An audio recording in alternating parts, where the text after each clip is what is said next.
হে বন্ধুরা, কেমন আছো সবাই? আশা করি সবাই অনেক ভালো আছো। নতুন একটি ভিডিওতে তোমাকে স্বাগতম। এই ভিডিওতে আমরা একটা মিথ এক্সপ্লেন করতে চলেছি। অনেকের ধারণা যে রিফ্রেশ করলে হয়তোবা কম্পিউটার ফাস্ট হয়। তো আসলে দেখা যাক এই রিফ্রেশ করলে কি সত্যিই কি আমাদের পিসি ফাস্ট হয় নাকি স্লো হয়। তো পিসির যে ফাস্ট হওয়ার ব্যাপারটা সেটা কিন্তু হার্ডওয়্যারের সাথে এবং সফটওয়্যারের সাথে জড়িত, নাকি এই রিফ্রেশের সাথে। তারপরও আমরা একটি পরীক্ষা করব যার ফলে তুমি খুব সহজেই বুঝতে পারবে যে রিফ্রেশ করলে আসলে কি ফাস্ট হয় কি না। তার জন্য আমরা প্রথমে টাস্ক ম্যানেজার অন করে নিচ্ছি, কন্ট্রোল অল্ট এবং ডিলিট প্রেস করে, এবং চলে যায় টাস্ক ম্যানেজারে। এখান থেকে তুমি আগে কিছু জিনিস দেখিয়ে নিই। সিপিইউ, মেমোরি, ডিস্ক, নেটওয়ার্ক এবং জিপিইউ, এগুলো তোমরা দেখতে পাচ্ছ।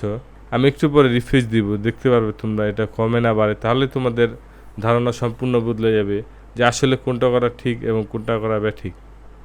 তো এটা একটু লোড হোক। তো তোমরা দেখতে পাচ্ছ সিপিইউ আমাদের 7%, মেমোরি 26%, ডিস্ক 1%, নেটওয়ার্ক 0% এবং জিপিইউ অনলি 2%। তো আমরা এখন রিফ্রেশ করা শুরু করব, দেখা যাক এই নাম্বারগুলো কমে কি না। রাইট বাটন করো এবং রিফ্রেশ দাও, এবং দেখতে পাচ্ছ আমাদের কিন্তু সবগুলো বেড়ে যাচ্ছে কমার বদলে। বন্ধুরা, আসলে এটা একটি কিন্তু ভ্রান্ত ধারণা যে রিফ্রেশ করলে আমাদের পিসি ফাস্ট হয়, বরঞ্চ আমাদের পিসি আরও স্লো হয়ে যায়। তো রিফ্রেশ দেওয়া থেকে বিরত থাকো যদি দরকার না হয়।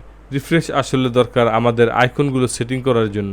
অনেক সময় আমাদের অ্যাপসের বা সফটওয়্যারের আইকন দেখা যায় না, সেক্ষেত্রে আমরা রিফ্রেশ দিয়ে সেই আইকনগুলো আমরা দেখতে পারি বা ঠিক করতে পারি। তো মূলত এটির কাজ হচ্ছে রিফ্রেশ দেওয়া, আমাদের পিসি ফাস্ট করা নয়।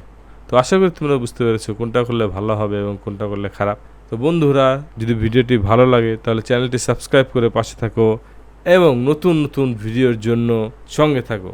দেখা হবে পরবর্তী কোনো নতুন ভিডিওতে।